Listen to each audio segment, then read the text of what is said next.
అందరికీ నమస్కారం. ఈరోజు మనం చెప్పుకోబోయే కథ ధనవంతుడి రెండవ భార్య రెండవ భాగం. కథలోకి వెళ్ళబోయే ముందు మీరు కనుక మన ఛానల్ని ఫస్ట్ టైం చూస్తున్నట్లయితే తప్పకుండా మన ఛానల్ని లైక్ చేయండి, షేర్ చేయండి, సబ్స్క్రైబ్ చేయండి, బెల్ ఐకాన్ క్లిక్ చేసి ఆల్ అనే బటన్ని ప్రెస్ చేయడం మర్చిపోకండి. కథని ఎక్కడ స్కిప్ చేయకుండా వినండి. దీని ముందు భాగం ఆల్రెడీ అప్లోడ్ చేసి ఉంది, వినకపోతే ఒకసారి విని ఆనందించండి. ఈ కథ చాలా బాగుంటుంది, మిస్ అవ్వకండి. మరి కథని ఎక్కడ స్కిప్ చేయకుండా వినండి. కథలోకి వెళ్ళిపోదామా. మరొక విషయం ఏంటంటే, అబ్బాయిని తల్లిలా చూసుకుంటాను అనే జీవితకాలం అంతా అబ్బాయే తన భర్త కాబట్టి అబ్బాయితోనే మనసా వాచ కర్మన కలిసి అడుగులేసినప్పుడు అతను లేచినా లేవకపోయినా అతనితోనే ఈ కట్టె కాలిపోద్దని మీకు చెప్పమంది. అమ్మాయే చాలా క్యారెక్టర్ ఉన్న పిల్ల, క్యారెక్టర్ లెస్ కాదు. మిమ్మల్ని కావాలంటే తన బంధువులనైనా, చుట్టాలనైనా, చుట్టుపక్కల వాళ్ళనైనా, తను చదివిన స్కూలు కాలేజీలోనైనా పూర్తి ఎంక్వైరీ చేసుకునే హక్కు అర్హతలు మీకు ఉన్నాయని, మీరు అన్నీ చూసుకున్న తర్వాతనే ఇష్టపడితే గనక వాళ్ళ సంబంధం మిమ్మల్ని వచ్చి మిగతా విషయాలు మాట్లాడమని అమ్మాయి చెప్పింది. బాబు, నేను పర్సనల్గా చెప్పే విషయాలు అమ్మ మీకు, అయ్యా మీకు కొన్ని ఉన్నాయి. అవి ఏంటంటే, అమ్మాయి వాళ్ళ అన్నలు చాలా మంచివాళ్ళు, ముగ్గురు ఒక మాట మీదే ఉండే కుర్రాళ్ళు.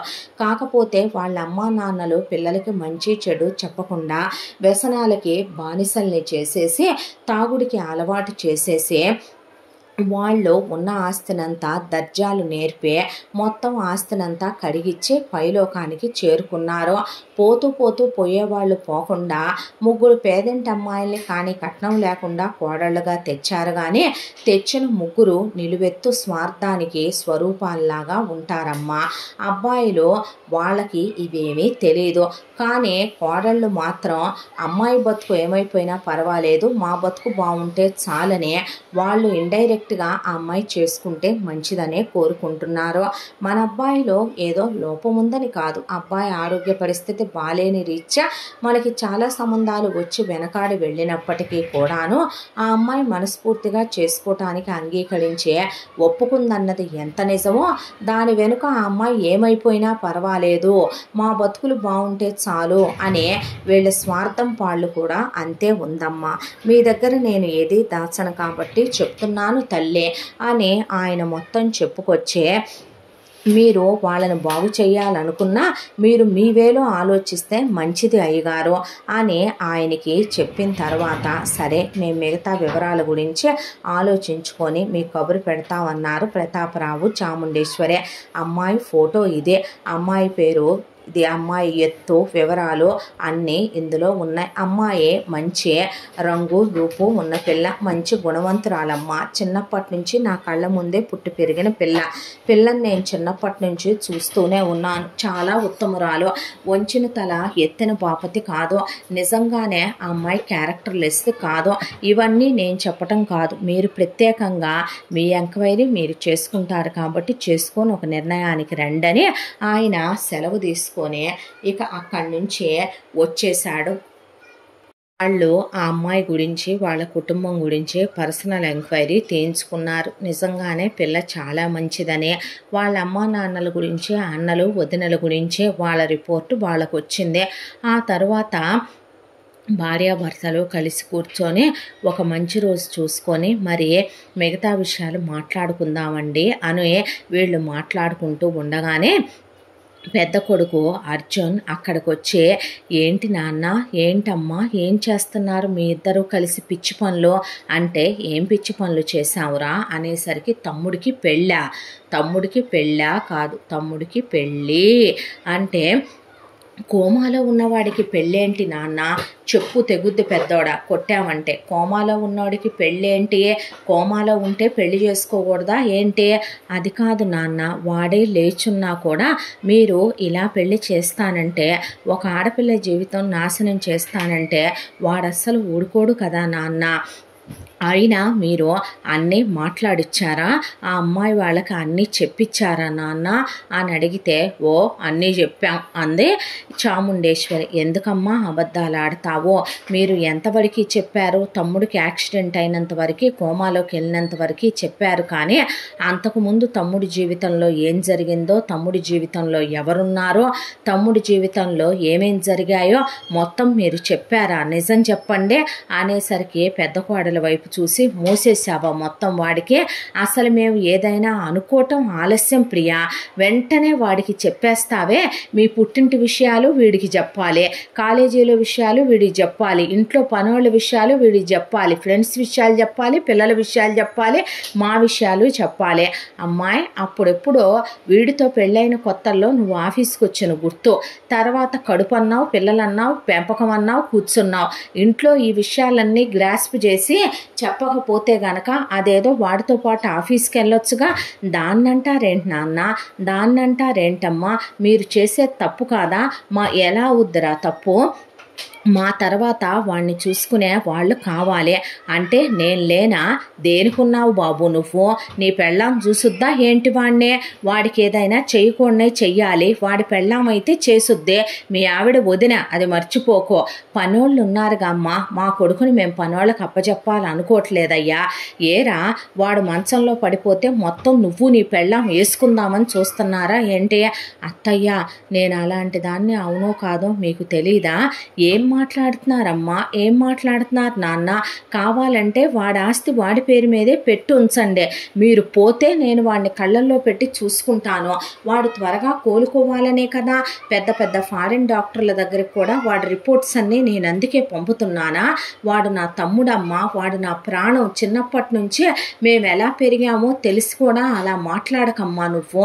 అయినా నిజాలన్నీ దాసి ఎందుకు ఈ పెళ్లి చేయబోతున్నారో, నేను ఎలాగైతే ప్రియంవదని ప్రేమించానో మీరు మా ప్రేమను కాదనలేదో, వీళ్ళు మిడిల్ క్లాస్ వాళ్ళైనా ఒప్పించి తనకి నాకు పెళ్లి జరిపించారో, తర్వాత నాకు పిల్లలు పుట్టే నేను బిజినెస్లోకి వచ్చి హ్యాపీగా ఉన్నానో, తమ్ముడు కూడా అలాగే నిరుపేద అమ్మాయి అయినటువంటి ఒక అమ్మాయిని ప్రేమించాడు కదా, మహితనే ప్రేమించి వాడు మిమ్మల్ని ఒప్పించి మరీ ఆ అమ్మాయిని పెళ్లి చేసుకున్నాడు కదా, పెళ్లి చేసుకుని 3 ఏళ్ళు కాపురం చేశాడు కదా, ఆ తర్వాత వాళ్ళిద్దరూ కలిసి వెళుతున్నప్పుడే కదమ్మా తమ్ముడి కాడికి యాక్సిడెంట్ అయింది, అయి తమ్ముడు కోమాలోకి వెళ్ళాడు, ఆ అమ్మాయి చనిపోయింది, ఆ విషయం మీరు ఎందుకు దాశారో చెప్పాలి కదా అమ్మా, తమ్ముడు లేచిన తర్వాత అయినా మిమ్మల్ని క్షమించడు, ఆ అమ్మాయి వయసులో కూడా చిన్నదే, ఆ అమ్మాయికి జీవితం మీద కలలు, కోరికలు, ఆశలు ఉండవా చెప్పు, తమ్ముడు ఎప్పుడు లేస్తాడో, వాడి ఆరోగ్య స్థితి ఎలా ఉంటుందో తెలియదని డాక్టర్లు అన్న తర్వాత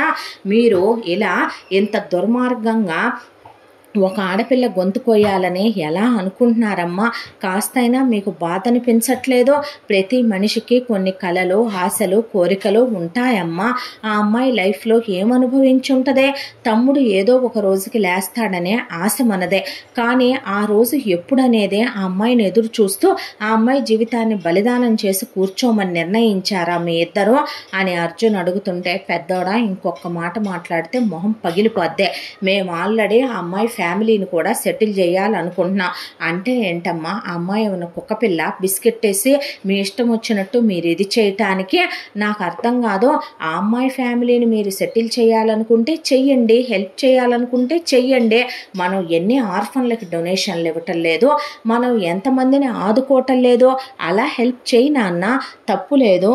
కానీ ఒక ఆడపిల్ల జీవితాన్నే ఇలా ఉన్న ఆరోగ్య స్థితి ఉన్నటువంటి తమ్ముడికి ఇచ్చి పెళ్లి చేయటం తప్పు నాన్న, పాపం చేస్తున్నారు నాన్న, నా తోబుట్టువే అయితే మీరు అలాగే చేస్తారా నాన్న, నీ పెళ్ళాం చెప్పిన ప్రతి మాట వినే నువ్వు వచ్చి మమ్మల్ని క్వశ్చన్ చేస్తే పెద్దోడా మొహం పగులుద్ది, నా సంగతి బాగా తెలియదు, మేమేం చెయ్యాలనే విషయం మాకు బాగా తెలుసు.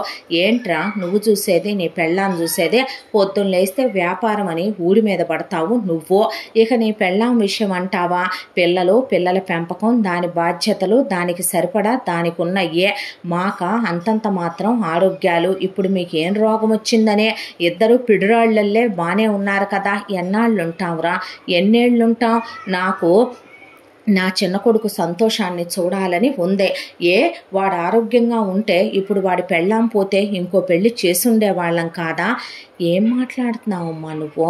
ఆరోగ్యంగా ఉన్న మనిషికి సెకండ్ లైఫ్ ఇవ్వాలని మనం ఇంకో పెళ్లి చేయటం, మంచంలో ఉన్న వ్యక్తికి మనం మరో పెళ్లి చేయటం ఒకటేనంటారా? అయితే మీ ఇద్దరు కాదని నువ్వేమైనా చట్టశాసనాలు చేశావా? ఇది నీకు అనవసరమైన విషయం పెద్దోడా. నువ్వు ఇంకొకసారి ఈ విషయాల్లో కలగజేసుకొని మాట్లాడావంటే మర్యాదగా ఉండదు. నోరు మూసుకొని లోపలికి వెళ్ళు. ఏమే నీకు పని పాట ఏమీ ఉండదా? గోడల పక్కన తలుపుల పక్కన నుంచొని ఆ పూజారి ఏం చెప్పాడో, వచ్చి నాకు ఏ ఫోటోలు ఇచ్చాడో, వాళ్ళ ఫ్యామిలీ గురించి ఏం చెప్పాడో మొత్తం సూదులో దారం గుచ్చేసావా నీ మొగుడికి? ఏ మాట నీ నోట్లో దాగదే తల్లే. పుట్టింటి వాళ్ళ మీద చెప్పాలి, ఫ్రెండ్స్ మీద చెప్పాలి, పనోళ్ళ విషయాలు చెప్పాలి, పిల్లల గురించి చెప్పాలి, నా గురించి చెప్పాలి. యాడ్ నుంచి పట్టుకొచ్చావురా దీన్నే? అదేంటమ్మా అమాయకురాలైన దాన్నంటావు? నువ్వు చేసేది మాత్రం తప్పని నువ్వు చచ్చినా ఒప్పుకోవట్లేదు. ఎంత జరిగినా ఒప్పుకోనరా. నా బిడ్డకి మళ్ళీ సంతోషం కావాలి. ఏమో పెళ్ళైతే వాడు త్వరగా రికవరీ అవుతాడేమో, పెళ్ళైతే వాడు మారతాడేమో, పెళ్ళైతే వాడు త్వరగా కోలుకుంటాడేమో. డాక్టర్ గారు వచ్చినప్పుడల్లా ఓ మాట చెప్తాడు పెద్దోడా, మనం చెప్పే ప్రతిదీ గౌతమ్ వింటున్నాడు. కాకపోతే వాడు తిప్పి మనకేమీ చెప్పడానికి వాడి నరాల్లో సత్తువ రావటం లేదు.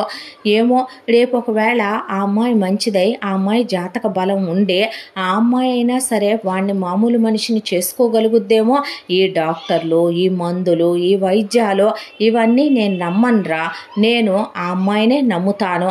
ఏమో రేపొద్దున మంచి పిల్ల అయితే గనక ఆ పిల్ల అడుగు పెట్టిన వేళ విశేషానైనా బిడ్డొచ్చిన వేళ గుడ్డొచ్చిన వేళ అంటారు పెద్దవాళ్ళు. ఒకవేళ నా కొడుకు మళ్ళీ ఇదివరకిట్లా నార్మల్ అవుతాడేమో.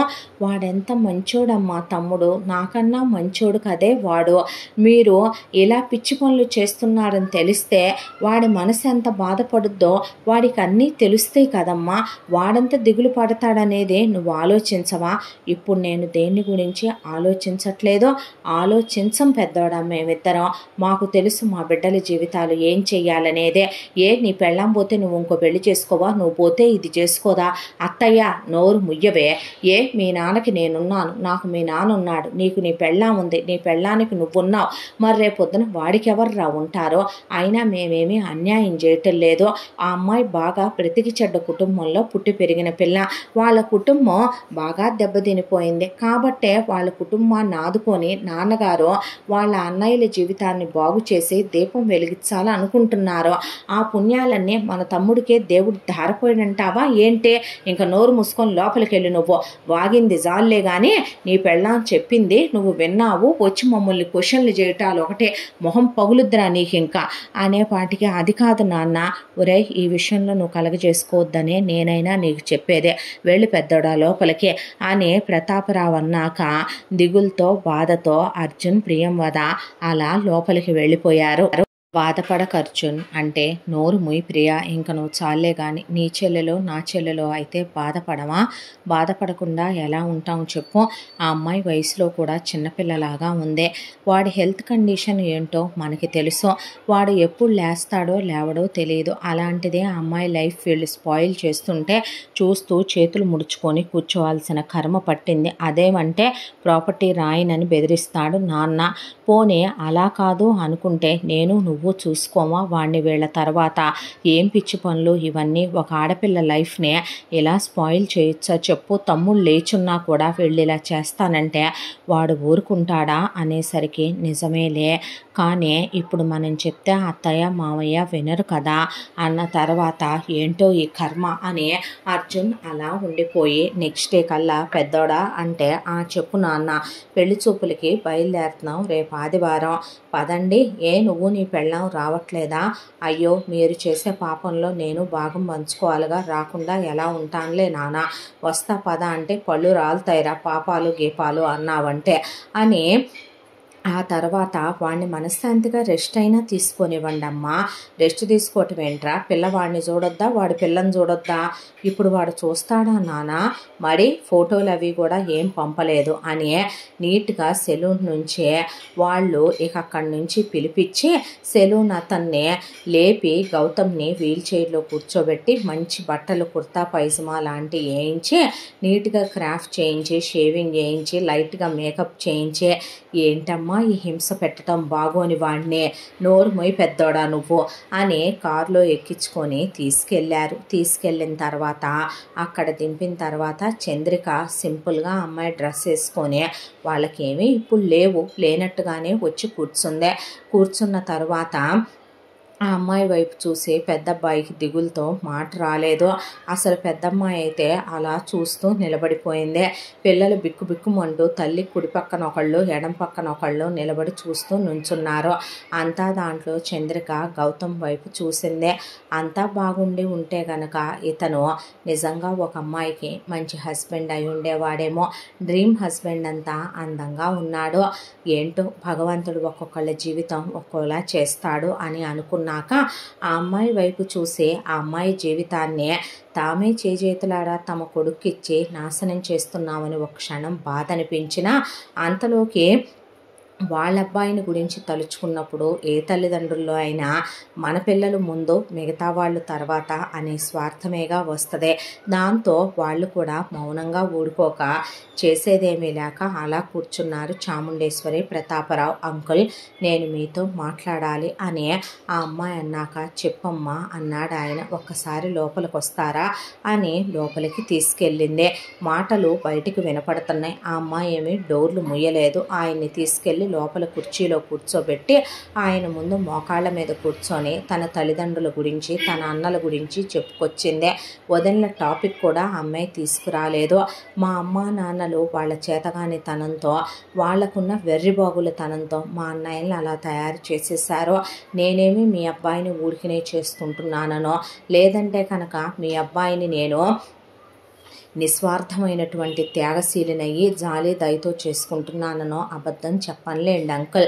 మా అన్నయ్యలు ముగ్గురిని మీరు బాగు చేయండి. వాళ్ళ జీవితాలు బాగుండాలి. వాళ్ళు బాగుంటే నా మనసు తృప్తిగా ఉంటుంది. ఇక నా గురించే మీరు తెలుసుకొనే వచ్చుంటారని నా మనసు నాకు చెప్తుంది. మా అమ్మ నాన్నలు వెర్రితనంగా పెంచారేమో కానీ మమ్మల్ని నాకు నిజం చెప్పాలంటే ఎలాంటి బజారు అలవాట్లు, గాలి అలవాట్లు, తిరుగుబోతు అలవాట్లు లేవు అంకుల్. నేను లేదుగా అమ్మ నిన్ను అని ప్రతాపరావు అన్నాక లేదంకుల్ చెప్పాలి. మీకు పెళ్ళయిన తర్వాత మీ ఇద్దరిలో నేను అమ్మా నాన్నల్ని చూసుకుంటాను. అత్తమామల్లో ఆయన్ని నేను నా మరో బిడ్డ అనుకుంటాను. బావగారిని నా తోడబుట్టిన అన్నయ్యనే, నేను తోడుకోడల్ని సొంత అక్కయ్యని, వాళ్ళ బిడ్డల్ని నా బిడ్డలని అనుకొని ఉంటాను. మీ ఇంట్లో మీ సాంప్రదాయాలు, మీ సంస్కృతులు, మీ విలువలు, మీకున్న పరువు ప్రతిష్టలకి నేను ఎలాంటి భంగం వాటిల్లనివ్వను.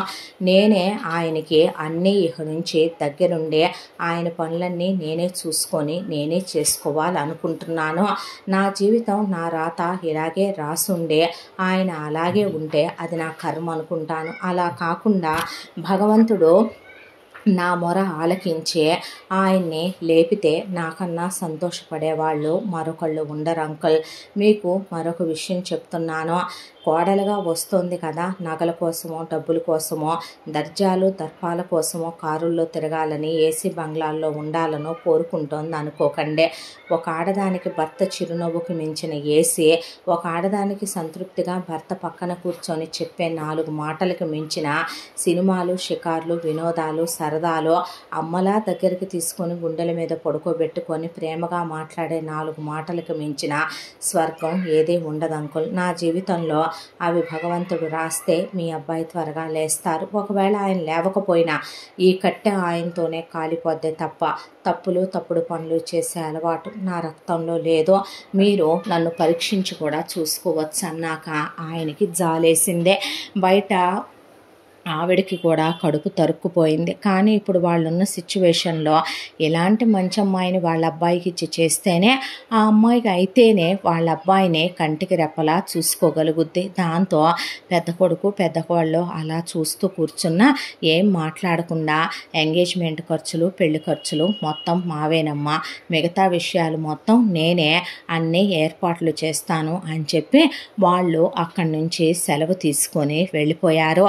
వెళ్ళిపోయిన తరువాత ఎంగేజ్మెంట్కి పెద్దగా ఎవరిని పిలవలేదు. కొద్దిమంది సమక్షంలోనే తాంబూలాలు మార్చేసుకున్నారు. ఆ తర్వాత పెళ్ళికి మాత్రం అందరినీ పిలిచి అంగరంగ వైభవంగానే పెళ్ళి జరిపిస్తున్నాము అని వాళ్ళు తెలియపరిచి ముందుగా వాళ్ళు చంద్రిక కోసమని నగలు పెద్ద బాక్స్ పంపించారు వాళ్ళ మేనేజర్కి ఇచ్చి. దాంతోపాటు చంద్రిక ముగ్గురు వదినలకి తలా ఒక 10 పట్టు చీరలు, వాటితో పాటు వాళ్ళకి తలా ఒక హారం, నెక్లెస్, గాజులు, ఉంగరాలు, పోగులు, పాపడి బెళ్ళ, మాటీలు, చెంపస్వరాలతో సహా ఉన్న బ్రైడల్ సెట్ గీతకోటి, మంజులకోటి, కీర్తికోటి పంపించారు.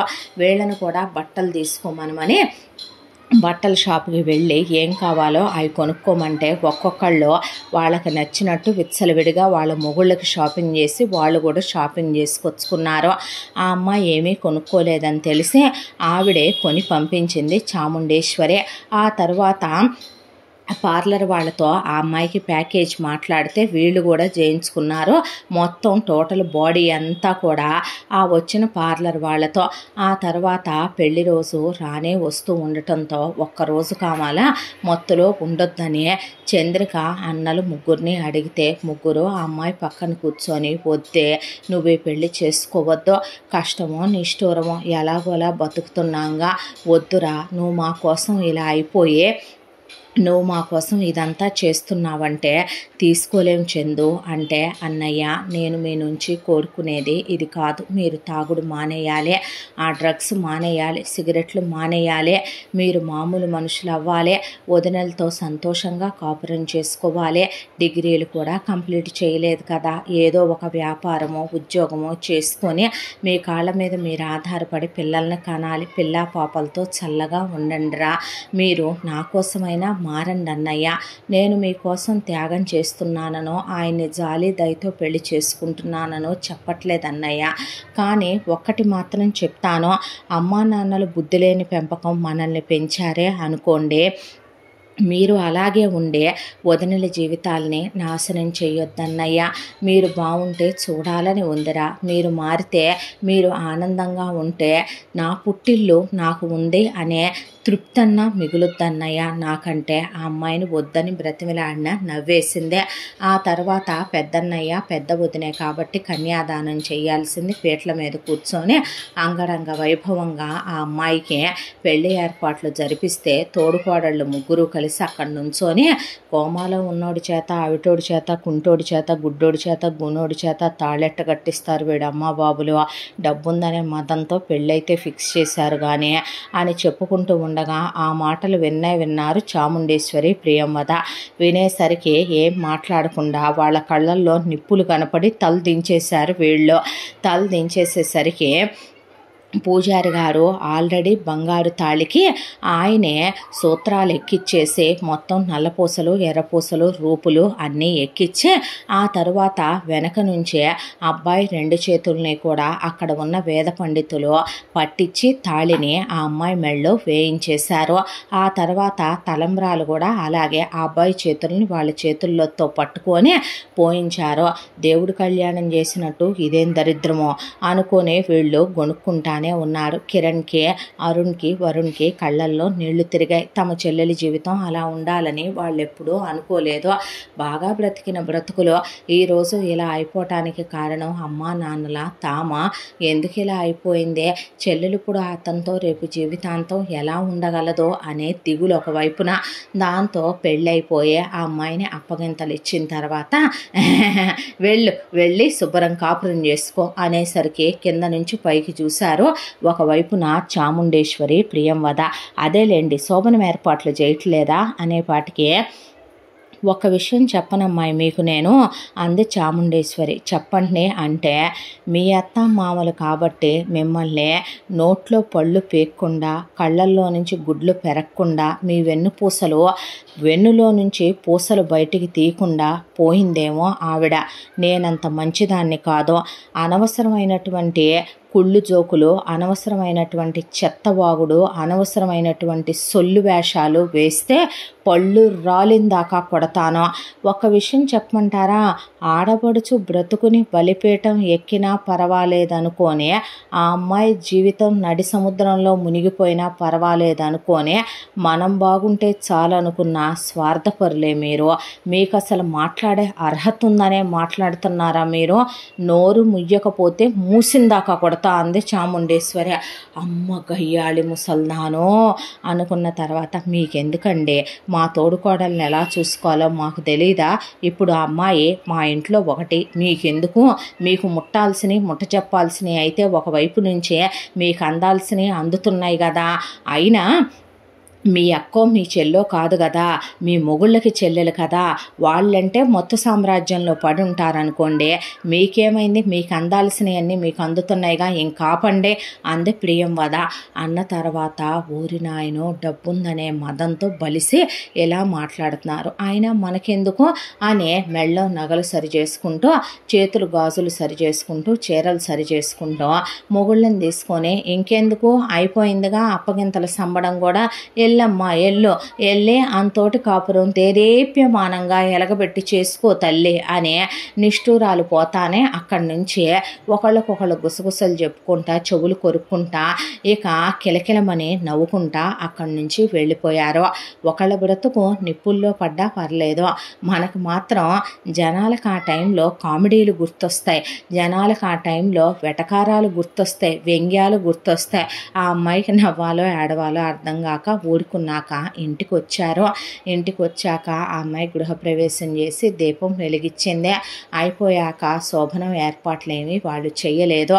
నిజం చెప్పాలంటే వాళ్ళకి సంస్కారం ఉంది. ఆ అమ్మాయిని వెక్కిరించినట్టు భంగపరిచినట్టు ఉంటుంది. మంచంలో ఉన్న మనిషితో నువ్వు కాపురం చెయ్యి అని ఆ అమ్మాయికి వాళ్ళు ఎలా చెప్పగలుగుతారో, ఆ అబ్బాయి కాపురం చేసే స్థితిలో ఉన్నాడో లేదో వాళ్ళకు కూడా తెలుసు. దాంతోనే వాళ్ళేమీ మాట్లాడకుండా అత్తగారు రామ్మ అనే ఆ అమ్మాయిని చేయి పట్టుకొని తీసుకెళ్ళింది. కొంత ఆవిడ మాట కరకు మనసు వెన్నపూస అన్నట్టు ఉండే తత్వం చాముండేశ్వరిదే. ప్రతాపరావు కూడా మనిషి గట్టిగా మాట్లాడతాడు, కానీ ఆయన పిచ్చి పిచ్చి వేషాలు, వెర్రి వెర్రి వేషాలు వేస్తే పెళ్ళాన్ని, కొడుకుల్ని, కోడళ్ళని, ఆయన దగ్గర పనిచేసే పని వాళ్ళనే ఎవరిని ఊడుకోనంత కరెక్ట్ అయిన మనిషి ఆయన కూడాను. ఆ తర్వాత కోడల్ని లోపలికి తీసుకెళ్ళి, ఇదేనమ్మా చిన్నబ్బాయి గది, ఇప్పుడు నీ గది కూడాను, ఇదిగో ఇందులో ఆల్రెడీ నువ్వు రాకముందే నీకు కావలసిన బట్టలన్నీ కూడా ప్రియ సర్దిచ్చి ఉంచిందే అనేసరికి, ఇవన్నీ కూడాను నువ్వు కట్టుకునే డైలీ వేర్ శారీస్, ఇవన్నీ నువ్వు వేసుకునే డైలీ వేర్ నగలు, ఇవన్నీ నీ కోసం కొన్న కాస్మెటిక్స్, ఇవన్నీ డ్రెస్సులు, నువ్వు చీరలే కట్టుకోవాలని ఇక్కడ నిన్నెవ్వరేమీ అనరు, ఇదంతా నైట్ వేరు, ఇదంతా రెగ్యులర్ వేరు, ఇవి టెంపుల్స్కి వెళ్ళేటప్పుడు, ఇవి ఫంక్షన్లకు వెళ్ళేటప్పుడు, ఈ బయటికి వెళ్ళేటప్పుడు అని ఆ అమ్మాయికి చెప్తూ ఆ అమ్మాయికి చూపిస్తుంటే నవ్వుకుంటూ అన్నిటికీ సరే అందే. జీవితంలో అన్నీ పోగొట్టుకున్నట్టు నువ్వేమీ ఉండొద్దు తల్లే, మా ఇంటి మహాలక్ష్మిగా కళకళ్ళాడుతూనే మా ఇంట్లో తిరుగమ్మా, నువ్వు అలా ఉంటేనైనా నా బిడ్డ త్వరగా కోలుకుంటాడనే ఆశమ్మ నాకు అని చెప్పింది ఆవిడ. చెప్తే అలాగే అన్నట్టు తలూపిన తర్వాత పని వాళ్ళని పిలిచి ప్రియంవదను తీసుకెళ్ళి ఇల్లంతా చూపించటం అయ్యాక పూజ గది కూడా అంతా చూపించే, మాకిచ్చే మర్యాదే ఆ అమ్మాయికి కూడా ఇవ్వాలని, ఇంటికి అమ్మాయి చిన్న కోడలని, నీకేం కావాలన్నా చిటికేయమ్మ 5 నిమిషాల ప్రకారం తీసుకొచ్చి పనివాళ్ళు వంట వాళ్ళు నీ కళ్ళ ముందు పెట్టి నీకు అందిస్తారు అని చెప్తే, సరేనంది ఆ అమ్మాయి. నిన్నిక్కడెవరు కట్టడి చేయరు, నీ ఫ్రీడమ్కి ఎవరు అడ్డుగోడలు కట్టరమ్మా అని మావగారు, నువ్వు బయటికి వెళ్ళాలి అంటే వెళ్ళొచ్చు, ఇదిగో తల్లి కార్డు నీ దగ్గర ఉంచు, ఇదే అన్లిమిటెడ్ బ్యాలెన్స్ ఉన్న కార్డు, నీకు ఎంత కావాలంటే నువ్వు అంతా వాడుకోవచ్చు, దేనికి ఎందుకు ఏమిటి అని నిన్ను ఇక్కడ ఎవ్వరూ దేనికి ప్రశ్నించరమ్మా, నువ్వు విలువలతో పెరిగావనే అన్నం అంతా ముట్టుకొని ఎవరి గురించి తెలుసుకోనక్కర్లేదు, మెతుకు ముట్టినా చాలు, నీ మాటల్లోనే గ్రహించాను తల్లి నేను ఆ విషయాన్నే, నీకు నచ్చినట్టే నువ్వు ఉండమ్మా, నిన్ను ఇక్కడ ఎవరూ ప్రతిబంధకాల్లో పెట్టి నిన్నెక్కడ ఎవరు ఇబ్బంది పెట్టేవాళ్ళు మాత్రం లేరని ఆయన చెప్పాడు. ఆ అమ్మాయి తలూపి సరేనని ఆ తర్వాత భర్త గదిలోకి ఆ అమ్మాయి వెళ్ళిపోయింది. ఆ తరువాత నెక్స్ట్ డే నుంచే ఆ అమ్మాయి ఉదయాన్నే నిద్ర లేచి శుభ్రంగా స్నానపానాదులవి కానిచ్చుకొని భర్త దగ్గరికి కేర్ టేకర్లు వాళ్ళు వస్తే వద్దని వాళ్ళని వెళ్ళిపోమ్మని చెప్పి, ఆ అమ్మాయి ఎందుకమ్మా అని అత్తగారు తోడుకోళ్ళు అంటే, వద్దండి నేనే చేసుకుంటాను, ఆయనకి సంబంధించిన ఏ పనులు ఎవరూ చేయడం నాకు ఇష్టం లేదు, నేను ఉన్నాను కదా, నేను ఉన్నప్పుడు ఆయన నావారు కదా, నేనే చేసుకుంటానని కూర్చొని ఆ అబ్బాయికి మలమూత్రాలన్నీ ఎత్తిపోసుకొని ఆ అబ్బాయికి స్నానం చేయించి శుభ్రంగా తల తుడిచి సాంబ్రాణి వేసి మంచి బట్టలు వేసి డైపర్ తొడిగి శుభ్రంగా బెడ్షీట్లు మార్చి ఆ అబ్బాయిని పడుకోబెట్టి ఆ తర్వాత ఆ అబ్బాయికి జావ లాంటి ఫుడ్ తీసుకెళ్ళి ఆ ఫుడ్ని ఆ అబ్బాయికి తాగించుకొని ఆ అబ్బాయిని చూడటానికి డాక్టర్ గారు వస్తే డాక్టర్ గారితో పరిస్థితి ఏంటి, ఏ టైంకి ఆయనకి ఏమేమి ఇవ్వాలని అన్నీ డైరీలో రాసుకున్నాక డాక్టర్ గారిని ఆయన్ని కాసేపు వీల్ చైర్లో కూర్చోబెట్టి బయటికి తీసుకెళ్ళటం, గార్డెన్లో తిప్పటం, పూజ గది దగ్గర తీసుకెళ్ళటం, డైనింగ్ టేబుల్ దగ్గర తీసుకెళ్ళటం ఇలాంటివన్నీ చేయొచ్చండి అని అడిగితే భేషుగ్గా చేయొచ్చమ్మా అని ఆయన అమ్మాయి తల మీద చెయ్యేసి నివిరి, గాడ్ ఈజ్ గ్రేట్ తల్లి, త్వరగా అతను నీ పుణ్యమా అంటా అన్నా కోలుకుంటే బాగుండో అని అలా ప్రతాపరావు వైపు చాముండేశ్వరి వైపు చూసి ఒక్కొక్కసారి కొంతమంది తల్లులు భార్యల రూపంలో మన జీవితంలోకి వస్తూ ఉంటారు. అలానే వచ్చిందేమో మీ అబ్బాయి జీవితంలోకి ఈ అమ్మాయే. మీ అబ్బాయి త్వరగా కోలుకోవాలనే మనస్ఫూర్తిగా కోరుకుంటున్నాను ప్రతాపరావు గారు అని వెళ్ళి నేను ఫారెన్ డాక్టర్స్తో కూడా మాట్లాడుతున్నానండి. మెడిసిన్స్ చాలా అడ్వాన్స్డ్ కోర్స్ తెప్పించబోతున్నాను, ఇంకో నెల రోజుల్లో వచ్చేస్తాయి మందులని చెప్పి వెళ్ళాడు ఆయన. డాక్టర్ గారు రోజు గౌతమ్ని చూడటానికి వస్తే డాక్టర్ మనం చెప్పేది ఆయన వింటారా, బేషుగ్గా వింటాడమ్మా, తిప్పి చెప్పలేడు అంతే అనేసరికి అలా గౌతమ్ దగ్గర కూర్చొని తల నిమురుతూ నేనెవరో తెలుసు కదూ మీకు, మీరు నాతో ఏమీ మాట్లాడొద్దులేండి, నేను మాట్లాడేది వినండి చాలు అని మా అమ్మ, మా నాన్న, మా అన్నయ్యలు, మా వదినలు నాకు ఎవరు లేరండి మీరు తప్ప అని ఆ అబ్బాయికి చెప్పి ఆ అబ్బాయి గుండెల మీద పడుకొని ఏడిస్తే ఆ అబ్బాయి కళ్ళల్లో నుంచి నీళ్ళు అలా కారిపోయినాయి. అవి చూసి బాధ పెడుతున్నానా మిమ్మల్ని అని ఆ అబ్బాయి కళ్ళు తుడిచి ఆ తర్వాత పక్కనే కూర్చొని నేను ఏమీ తోచట్లేదు, ఒక పుస్తకం చదువుతున్నాను, మీరు నా ఊహల్లో నా కలల్లో నాతోనేగా ప్రతిస్పందిస్తూ మాట్లాడుతారు అనుకుని నేను మీరు వింటున్నారు కదా కాబట్టే నేను మీకు బుక్ చదివి వినిపిస్తాను అని ఆ అబ్బాయి పక్కనే కూర్చొని పుస్తకం చదివి వినిపించటం. ఆ అమ్మాయి మాత్రం బావగారిని ఒక తోడబుట్టిన వ్యక్తిగానే చూసేది. అతను అలాగే చూడాలి, అలాగే పెంచారు చాముండేశ్వరి ప్రతాపరావు. నేను నీ సొంత అన్నయ్యని అనుకోమ్మా అనే, నీ సొంత అక్కలాంటి దాన్నే తోబుట్టుకునే అనుకోమనే. ప్రియంవద కూడా చాలా ఆప్యాయంగా పిల్లలు పిన్ని పిన్ని అంటూ ఆ అమ్మాయితో చాలా ఆనందంగా కలిసిపోయి ఆ అమ్మాయి నిండు ముత్తైదువులాగా తయారయ్యే తోడికోడలతో అత్తగారితో పాటు దేవుడి దగ్గర కూర్చొని పూజ గదిలో ఆ తర్వాత భర్తని వీల్ చైర్లో తెచ్చి అక్కడ కూర్చోబెట్టి అతనికి హారతిచ్చుకొని అతనికి బొట్టు పెట్టుకొని డైనింగ్ టేబుల్ దగ్గర వీళ్ళందరూ తింటుంటే అతన్ని గదిలోనే ఎందుకు కూర్చోబెట్టాలని తీసుకొచ్చి డైనింగ్ టేబుల్ దగ్గర వాళ్ళందరూ నవ్వుతూ మాట్లాడుతుంటే మీరు వింటున్నారు కదూ అని మాట్లాడండి బావగారు, మాట్లాడండి మావయ్య గారు అని ఆ అమ్మాయి కళ్ళల్లో ఆశను చూసి తినే వాళ్ళకి ముద్ద కూడా గొంతు దెక్క కళ్ళల్లో నీళ్లు తిరిగిపోతూ ఉండేవే.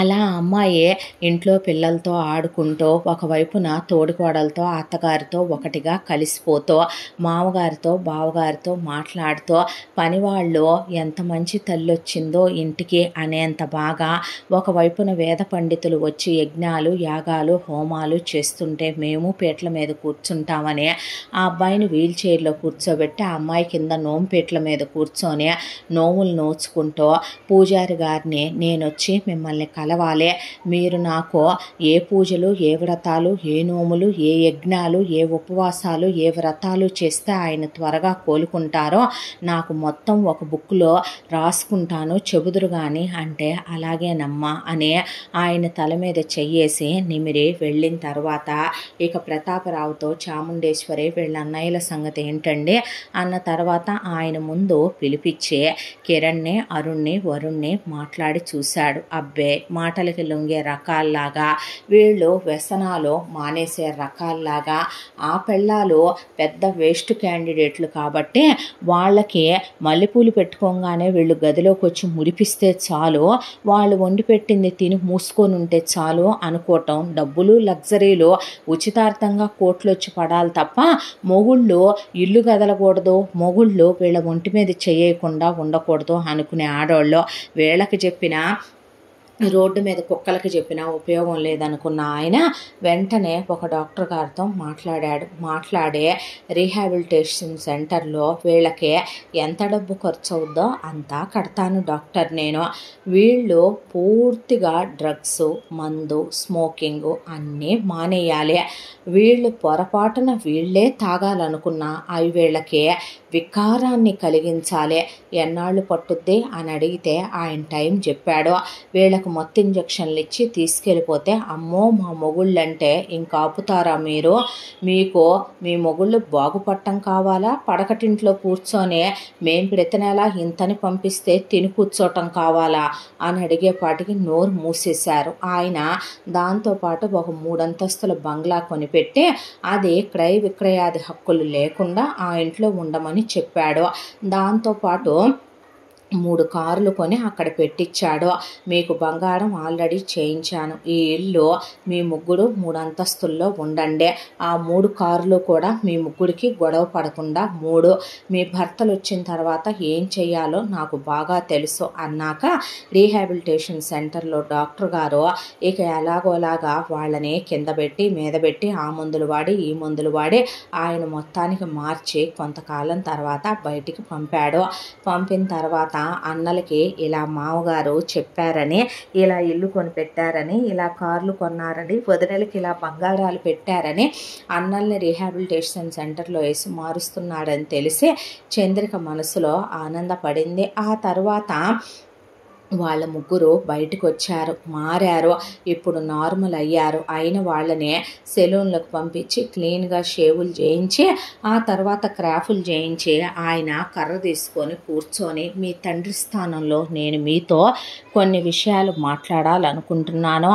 అమ్మా నాన్నలు పిల్లలకి మంచి లైఫ్ ఇవ్వాలనుకుంటే అది తప్పు కాదు, వాళ్ళని ప్రయోజకుల్ని చేయాలనుకుంటే అది తప్పు కాదు, తప్పు ఒప్పులు వాళ్ళకి చెప్పి పెంచితే అది తప్పు కాదు. కానీ మీ అమ్మా నాన్నలు ఈ అన్ని విషయాల్లో కూడా ఫెయిల్ అయ్యారు. కొడుకుల్ని తాగుడికి, సిగరెట్లకి, డ్రగ్స్కి, దాంతోపాటు ఇక మీ భార్యల గురించి నేను మాట్లాడటం అప్రస్తుతం, వాళ్ళ క్యారెక్టర్లు ఏంటనేది మీకే తెలుసు. నిలువెత్తు స్వార్థపూరితమైన ముగ్గురు స్వార్థపరుల్ని మీకు ఇచ్చి పెళ్లి చేసి పోయారు. ఈరోజు మీ చెల్లెలు అన్నా అనకపోయినా ఆ అమ్మాయి మా అబ్బాయి విషయంలో ఈరోజు మా ఇంటికి రావటం వెనుక ఉన్నటువంటి పెద్ద కారణం ఆ అమ్మాయి పెద్ద మనసు, ఆ అమ్మాయి చేసిన మహోన్నతమైనటువంటి త్యాగం. నిజం చెప్పాలంటే ఆ త్యాగం వెనుక మీ మీద ఉన్న ప్రేమాభిమానాలే కారణం. మీరు నిజంగా సంస్కారం ఉన్న మనుషులైతే ఇప్పటి వరకు మీకున్న వ్యసనాలన్నిటినీ నేను క్లియర్ చేయించాను. ఆ అమ్మాయి మీ తోబుట్టువుగా పుట్టడం మీరు ఏ జన్మలోనో చేసుకున్నటువంటి వరం అని మీరు భావిస్తే నేను మీతో వ్యాపారం పెట్టిద్దాం అనుకుంటున్నాను. దానికి ముందు నా స్నేహితుడిదే ఒక ఫ్యాక్టరీ ఉంది, అక్కడికి వెళ్ళి మీరు వ్యాపారం గురించి పూర్తి మెళకువలు నేర్చుకోండి. నేర్చుకునేలోపు నేనే పెట్టుబడి పెట్టి వ్యాపారం పెట్టిస్తాను. వ్యాపారం పెట్టించాడు కదా, ఇష్టం వచ్చినట్టు మళ్ళీ వ్యసనాలు మొదలు పెడదాం కదా, ఏముంది లైఫ్లో నుంచి డ్రగ్స్ వెళ్ళిపోయినాయి, తాగుడు వెళ్ళిపోయింది, సిగరెట్లు వెళ్ళిపోయినాయి, మహా అయితే గనక మా పెళ్ళాలు ఏమనర్లే, మెల్లగా భోగం మేళం మొదలు పెడదాం అనుకున్నారంటే మాత్రం ఈసారి మీరు లైఫ్లో బయటకు రాని అసైలాలు ఉంటాయి, తీసుకెళ్ళి ఆ అసైలముల్లో పడేయాల్సి వస్తుంది మిమ్మల్ని. వెధవేషాలు వేస్తే నేను అస్సలు ఊరుకోను. మీతో పాటు మీ వెనకాల గోడల చాటున, కిటికీల చాటున, తలుపుల చాటున ఉండి వినే అలవాటు మీ పెళ్ళాలకు ఉంది కాబట్టి కలిపే చెప్తున్నా. వేషాలు వేసి మొగుళ్ళకి రాంగ్ డైరెక్షన్లు ఇస్తే, పిచ్చి పిచ్చి వేషాలు వేస్తే నేను అసలు ఊరుకోను. అక్కడ నా కొడుకులే ఉన్నా, నా కూతుళ్ళే ఉన్నా, మీరే ఉన్నా, నేను చెప్పే తీరి మాత్రం ఇలాగే ఉంటుంది అని ఆయన వార్నింగ్ ఇచ్చినట్టే గట్టిగానే మాట్లాడి ఆ తర్వాత వీళ్ళ ముగ్గురు అన్నదమ్ముల్ని తీసుకెళ్ళి ఒకచోట ఆయన స్నేహితుడి ఫ్యాక్టరీలో పెడితే ఆయన వీళ్ళకి అన్ని మెళకువలు నేర్పించే ఆయన ఫ్యాక్టరీ అమ్మేసి ఆయన పిల్లల దగ్గరకు అబ్రాడ్ వెళ్ళిపోదాం అనుకుంటున్నానంటే దాన్నే కొనుగోలు చేశాడు ప్రతాపరావు. కొనుగోలు చేసే వీళ్ళ ముగ్గురికి అప్పచెప్పి కష్టపడి పని చేసుకోండి. ఒక్కటి గుర్తు పెట్టుకోండి, ఇది మీ చెల్లెలు మీ జీవితాల కోసం వేసిన బాటని కాదు మామయ్య గారు, మా చెల్లెలు పెట్టిన భిక్ష, మా చెల్లెలు వేసిన ముష్టనే గుర్తుపెట్టుకుంటాం అనేసరికి ఆయన అలాగే అర్జున్ అలా చూశారు. నిజమే, ఒకప్పుడు మా అమ్మ నాన్నలకి మమ్మల్ని పెంచటం చేత కాలేదో, మమ్మల్ని పెళ్లి చేసుకొని వచ్చిన వీళ్ళు ఏ రోజు కూడా మేము ఇంట్లో ఉంటే చాలే, తప్పతాగి పడిపోయినా వాళ్ళు వండి పెడుతుంది తింటే చాలే అనే మాకు కోట్ల కొద్దీ ఆస్తులు లేవని బాధపడ్డారే కానీ ఒక్క రోజున కూడా మమ్మల్ని పనికి వెళ్ళమని ఆ రీహాబిలిటేషన్ సెంటర్లో ఏదో మా అమ్మ నాన్నలు ఉన్నప్పుడే డబ్బులు కట్టి వీళ్ళు మమ్మల్ని వేయించాలనే, మమ్మల్ని మార్చాలని ఏ రోజు ప్రయత్నించలేదో. వీళ్ళకి కావలసింది నగలు, చీరలు, డబ్బులు, బంగ్లాలు, ఆస్తులు, అంతస్తులు, లగ్జరీ లైఫ్లు, మేము రోజు మీద చెయ్యటం, పిల్లల్ని కంటం, వీళ్ళు హోదాలో బ్రతకటం కావాలి. పెళ్లి చేసుకున్న మహాపాపానికే పెళ్ళాలని వదిలేయటమో, పెళ్ళాలని కొట్టటమో, తిట్టటమో, విడాకులు ఇవ్వటమో సంస్కారం కాదనుకునే కుల గోత్రాల్లో పుట్టి పెరిగాం కాబట్టి మాకు ఫ్యామిలీ ఎథిక్స్, మోరల్స్, వాల్యూస్ తెలుసు కాబట్టి వీళ్ళని ఇక వదిలేయలేక కాపురాలు చెయ్యాల్సి వస్తోంది. ఇక మా చెల్లెలు పుణ్యమా అంట మీరు మాకు పెట్టిన భిక్షను మాత్రం మేము ఏనాటికి కూడా అశ్రద్ధ చెయ్యము, అలాగే మేము మీకు మాట రానివ్వమని అన్నమాట ప్రకారం పాపం వాళ్ళు పగలు రాత్రి అనేది లేకుండా ముగ్గురు అన్నదమ్ములు కష్టపడి పని చేసుకోవటం మొదలుపెట్టారు. ఈ విషయం తెలిసే ఆ అమ్మాయి మనసు ఆనందపడింది, సంతోషపడింది. ఒక రోజున భర్తకి పుస్తకం చదివి ఆ అమ్మాయి వినిపిస్తూ ఉండగా బెడ్రూమ్ డోర్ మోగిందే. డోర్ మోగేసరికి వెళ్ళి తలుపు తీస్తే ఎదురుగా బావగారు అర్జున్, ఆయన వెనక తోడుకోడలు ప్రియంవద. ఏంటక్కయ్యా, ఏంటి బావగారంటే లోపలికి రావచ్చమ్మా అని అడిగితే అయ్యో రండి అన్నాక వచ్చి కూర్చొని తమ్ముడి నుదురు మీద ముద్దు పెట్టుకొని జుట్టు సరిచేసి పక్కన కూర్చున్నాడు. అర్జున్ కూర్చున్నాక ప్రియంవద మరిది చేతిని చేతిలోకి తీసుకొని అలా చేతిని నొక్కి పట్టి వదిలి పక్కన కూర్చుందే. నీతో ఒక విషయం చెప్పాలని వచ్చామమ్మా అంటే చెప్పండి అని ఆ అమ్మాయి అలా కూర్చుంటే, ముందు నీకు ముఖ్యంగా మా ఇంటి గురించి చెప్పాలి. మా నాన్నగారు మా అమ్మ ఇద్దరు కూడాను కలిగిన కుటుంబాల్లో పుట్టి పెరిగిన వాళ్ళే. వాళ్ళకి మేము పుట్టామని మమ్మల్ని ఏమీ వాళ్ళు అతిగారాబాలు చేయలేదు, అలాగని ఓవర్ లిబర్టీలు ఇవ్వలేదు, మమ్మల్ని అలాగని కట్టుబాట్లని ఛాందసవాదాలని మూర్ఖత్వాలతోనూ పెంచలేదు. మాకు నచ్చిన చదివే చదువుకున్నాం, నచ్చిన బట్టలే కట్టుకున్నాం, నచ్చిన తిండే తిన్నాం. అలా ముందు నాకు మా తమ్ముడికి మధ్య ఉన్న బాండింగ్ గురించి చెప్పాలంటే వాడు నాకు తమ్ముడు కాదు, కొడుకు. వాడికి నేను అన్నయ్యను కాదు, తండ్రినే. అంత క్లోజ్గా ఉండేవాళ్ళం మేమిద్దరం. ఎంతో సంతోషం, ఆనందాలు. చలాకీగా ఉంటాడమ్మా గౌతమ్. వాడు చాలా హుషారుగా ఉంటాడు. ఇంకా నేనైనా చిన్న చిన్న విషయాలకు బాధపడి డిసప్పాయింట్ అయిపోతూ ఉంటాను, కానీ వాడు నాకన్నా ఓవర్ సెన్సిటివే అయినప్పటికీ ధైర్యం కూడా నాకన్నా చాలా ఎక్కువ మా గౌతమ్కి. ఆ తర్వాత కాలచక్ర ప్రవాహంలో రోజులు గడిచిపోతూ మా నాన్నగారు వ్యాపారంలో అంచెలంచెలుగా ఎదిగి చాలా పెద్ద కోటీశ్వరుడయ్యాడు ఆయన. మా అమ్మ ఇల్లు చూసుకుంటూ ఎప్పుడూ పూజలు పునస్కారాలు అని ఉండే వ్యక్తి. ఆ తర్వాత ఫస్ట్ నేను కాలేజీకి వెళ్ళినప్పుడు నాకు అనుకోకుండా ర్యాంక్ బేస్ మీద చదువుకోవటానికి వచ్చిన ఇదిగో దీంతో పరిచయం అయింది. దీని అమాయకత్వం, దీని తింగరతనం, దీని కల్లా కపటం లేని మనస్తత్వం ఎందుకు నన్ను కట్టి పడేశాయి. నిజం చెప్పాలంటే మీ అక్కయ్యనే అమ్మ అంటదా, అమ్మ నాన్న ఏదైనా చెప్పుకుంటే వెంటనే నాకు చెప్పుద్దని మొదటి నుంచి దానికి అలవాటు ఉందమ్మా. కాలేజీలో లెక్చరర్స్ ఏమైనా అన్నా, నా మాతో పాటు ఉన్న కో ఫ్రెండ్స్ ఏమైనా అన్నా, చివరిగా వాళ్ళ పుట్టింట్లో విషయాలు కూడా అది నాకు చెప్పకుండా ఉండదు. దానికి నేను తప్ప వేరే లోకం ప్రపంచం లేదమ్మా. దాంతోనే ప్రాణం ఒక ఎత్తుగా ప్రేమించేశాను. ఆ తర్వాత అమ్మా నాన్నలకి చెప్పి చెప్తే గౌతమ్ చాలా ఆనందపడ్డాడు. ఆ తర్వాత మా ఇద్దరికి చాలా గ్రాండ్గా పెళ్లి జరిపించారు. కొన్నాళ్ళ పాటు ప్రియ కూడా ఆఫీస్కి వచ్చేది. తర్వాత ప్రెగ్నెంట్ అయిందని ఇంకా ఇంట్లోనే ఉండటం మొదలుపెట్టింది. పిల్లల పెంపకమనే. ప్రియకి గౌతమ్కి మధ్య కూడా చాలా క్లోజ్ బాండింగ్ ఉంది. ఒక సిస్టర్ బ్రదర్ లాంటి రిలేషన్షిప్. వదిన వదిన అది ఇది అని చెప్పటం, గౌతమ్కి ఇష్టమైనవి తనే వండి పెట్టడం. అమ్మా నాన్న ఏదైనా అన్నా గౌతమ్ కూడా అలాగే చెప్పేసేది మా ప్రియ. ఏదైనా ఆఫీస్ విషయంలో డాడీ గట్టిగా మాట్లాడినా, అమ్మ ఏదైనా ఇంట్లో పని వాళ్ళ విషయంలో గట్టిగా మాట్లాడినా గౌతమ్ ఇలా అన్నారు అలా అన్నారని చెప్పి మరిదికి కూడా 2 కేకలేసేస్తాడు మా తమ్ముడు. నీకో విషయం తెలుసా అమ్మ, ఇక వాడి గురించి చెప్పాలి అంటే నిలువెత్తు పోత పోసిన 6 అడుగుల బంగారు విగ్రహాన్ని నీ ఎదురుగా ఉన్న ఆ మంచం మీద అలా పడుకోబెట్టి ఉంచాడు ఆ దేవుడు. అంత మంచోడమ్మా నా తమ్ముడు. చిన్నప్పటి నుంచి కూడా పాపం అంటే తప్పంటే ఏంటో వాడికి తెలియదు తల్లే. ద్రోహం స్వార్థం అంటే ఏంటో వాడికి తెలియదు. వాడికి తెలిసింది మంచితనం మాత్రమే, మానవత్వం మాత్రమే. చాలా పెద్ద మనసమ్మ గౌతమ్ది, చాలా మంచి మనసు. ఎంతో మందిని చదివించాడు, ఎంతో మంది పిల్లలకి హార్ట్ ఆపరేషన్లు చేయించాడు, ఎంతోమంది ఆడపిల్లలకి మగపిల్లలకి పెళ్ళిళ్ళు జరిపించాడు. సామూహిక వివాహాలనే ఎన్నో దీపదూప నైవేద్యాలకి నోచుకొని గుళ్ళు బాగు చేయించాడు. వాడు చెయ్యని మంచి పని అంటూ ఇది అని నేను నీకు చెప్పటానికి లేదు. అలా చిన్న తప్పు మా నాన్న చేసినా మా అమ్మ చేసినా కోపంలో అరిచినా కూడా వాళ్ళని ఊరుకోడు. పని వాళ్ళని మనవాళ్ళుగా చూస్తాడు. నిజం చెప్పాలంటే నాకన్నా అప్పుడప్పుడు ఏదన్నా విషయంలో కోపం చిరాకు వస్తాయేమో కానీ వాడికి మాట వరుసకైనా కూడా కోపం రాదు. ఆ తర్వాత మా అమ్మ నాన్నలు నీ దగ్గర దాచిపెట్టిన ఒక పెద్ద నిజం, వాళ్ళు నీకు చెప్పని ఒక పెద్ద అబద్ధం ఈ రోజున చెప్తామని వచ్చానమ్మా. ఇంతటితో ధనవంతుడి 2వ భార్య 2వ భాగం పూర్తి. 3వ భాగంతో మళ్ళీ కలుసుకుందాం. ఇంత మంచి కథను మనకు అందించిన కథా రచయిత్రి జి. యామిని శ్రీనివాస్ గారు.